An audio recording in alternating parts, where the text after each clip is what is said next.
Hi, I just thought I'd put this video on YouTube as I'm a first time caravaner, and I was looking for a really small 4-berth caravan, and took some time trying to find something that was compact enough that I felt happy to tow, and eventually I found this. It's an Elddis 2011-304. It's basically the smallest 4-berth caravan you can buy in the UK. Say it's made in 2011. I think the new ones now, the 2016, are a different shape, but the insides are pretty much the same, apart from they have made some sort of mild refinements like extra air vents and maybe put some drawers in places and things like that, but it's very, very similar. So just walk around it a little bit. These older ones were fitted with the Winterhoff WS3000 stabilisers. I think the new ones now have the Alco, but when you buy them, supposedly when you buy them, you can buy different variations, and I think basically this one had the SE pack on it, and to be honest I think most of them you see have got the SE pack, so that came with the improved stabiliser, the Winterhoff one, and alloy wheels. Also has I think fly nets and things over the windows and the doors. This is quite a clever van because on the side here you've got this long window, and basically it's got an L-shaped lounge that enables you to get a bit more space inside, that I'll show you in a minute. So basically you've got your handbrake, jockey wheel, electrics, the Winterhoff 3000. So on here you've basically got your indicator to say when it's connected up correctly, your pad wear indicators. It's quite useful, so because it's obviously not connected to the car currently, it's in stop. This has got a hitch lock on there that's basically designed for the Winterhoff, and that's it really.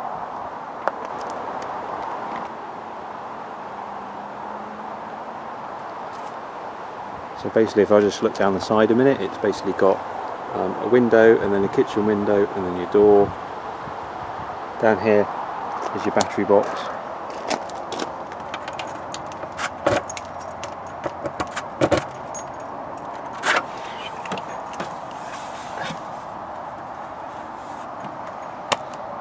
There we go, and then you've got your mains connection there.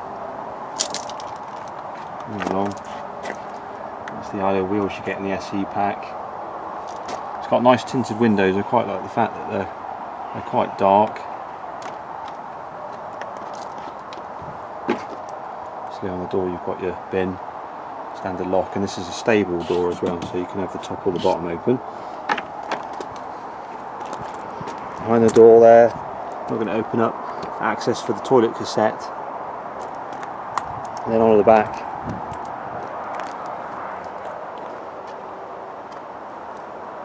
It's quite bright today, but that's what this one looks like at the back. They've changed the style on the new ones, but this is the 2011, so that's what it's like.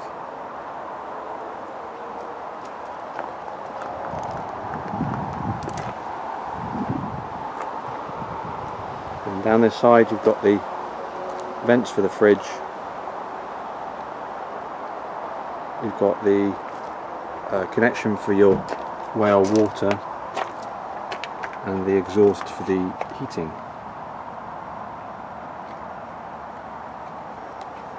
One other thing to note is that basically on the back is where you connect your wastewater to. Now I'm basically a new caravaner, and I've borrowed a caravan in the past, but I didn't really know that much about them, so until I brought this. Been away out in it once now, and hopefully we're going to take it for a few weekends here and there. So this is the inside. It's very, very compact, and you do have to make compromises when you're staying in it, especially if you're as tall as me, but it's just a good fun sort of family holiday or getaway for a few days using this caravan. So this is the kitchen area. It comes with a 3 gas hob burner. Below, it's quite good actually. This has got a gas oven and grill. I think in the more newer version up here you can have as an extra a microwave, but it's just a cupboard in this one. And there's cupboards all the way around. There's quite a lot of storage on the top here. And back to the kitchen area. Below there's a large cupboard with a shelf in. Now I think in the newer model this has only got one drawer, but in the new model this has been converted into a load of large drawers. So yeah, there's only one drawer in this. Your sink's basically a full-size sink with your whale tap. And so the hot water in this is really good. I was very surprised. It was just like being at home, to be honest. Down here you've got your fuse box. Open, there we go. A large drawer, another large drawer, your switch for your water heater, and obviously, like I said earlier, it's got the rectangular window here, and then the large L-shape seating area that makes the caravan feel bigger than it really is.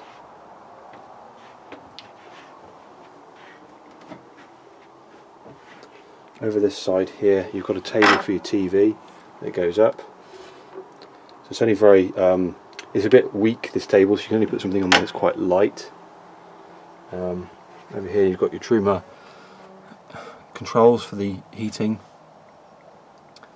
your main switch for the space heater, and then basically your dials. So up here you can have it on 500 watts, I think it's 1000 or 1500, that's from memory, so I might be slightly wrong on that. You can put it on fan, or you can switch it onto gas. Gas is much hotter than using the electric, and then you can just set the temperature variably on this side, and the heating should switch on and off when it sort of reaches temperature. So it's quite nice. You've got your plug and your TV point there as well. And back over this side you've got a double socket. Now one issue with this caravan, I would say, and I think they may have improved it in the later version, is the lack of plug sockets, but then I suppose it's an Explorer and it's a more of a budget range caravan, so you can't expect much. You've got your fridge freezer that's huge. That's a very large fridge freezer, to be honest. It's ideal. And I think in the newer version the freezer is can be pulled out, but in this version the freezer unfortunately is fixed. It can cause a bit of a problem when you're coming home, and if you haven't let the freezer de-thaw. That we found out on our first trip home, but we learn these things. Up here you've got a skylight. There's another skylight in the corner. There's a large cupboard in here.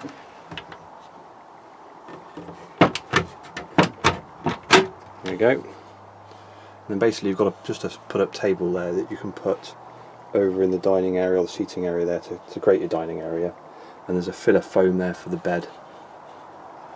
So that'll make a double bed eventually when you fold out all these seats here. Yeah, I would say it's very compact. For dinner time, the table's not so great. They could redesign the legs on that table, to be honest, to make it much more efficient for your leg space. But you know, it's just a compromise that you make with something of this size, and it's fine. I think this is, I'm really very pleased as a starter caravan. This is really just what I wanted anyway. It's ideal. Over here you've got a little dinette area. Turns into a single bed, and that's a 6-foot single bed, so it's slightly smaller than the double on the other side.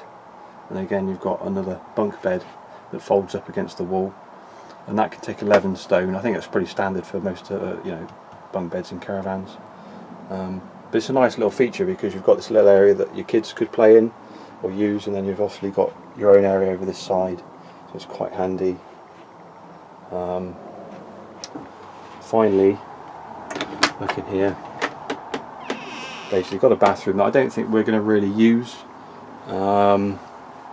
It can be useful maybe for the kids possibly, but you know, if you're staying on a site, you've got good facilities on most sites these days anyway. So the hot water from those taps is great, so quite surprising.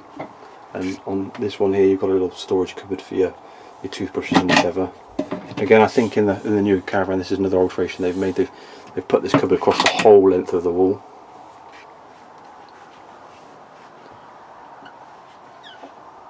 There's a little air vent in the top there and a little light.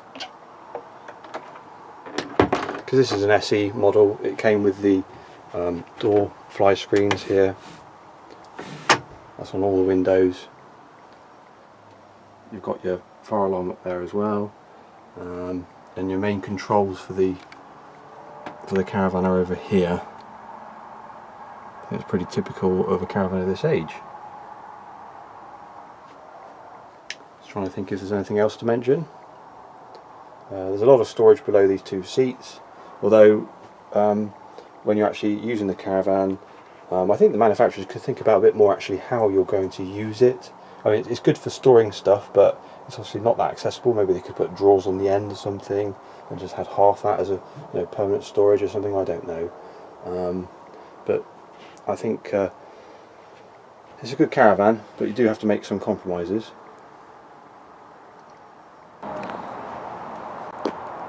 And basically that's it. That's the Elddis 304 2011. It's our first caravan, and I think we're going to have lots of great times away in it. Thanks for watching.